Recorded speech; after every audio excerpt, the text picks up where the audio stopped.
People were cheering openly and loudly at this moment.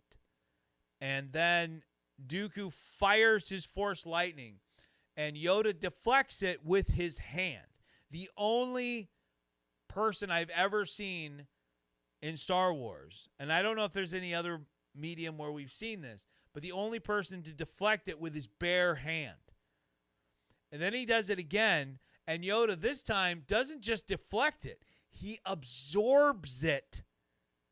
And in the most badass fashion I've ever seen, just closes his fist around that energy and just says, much to learn, you still have.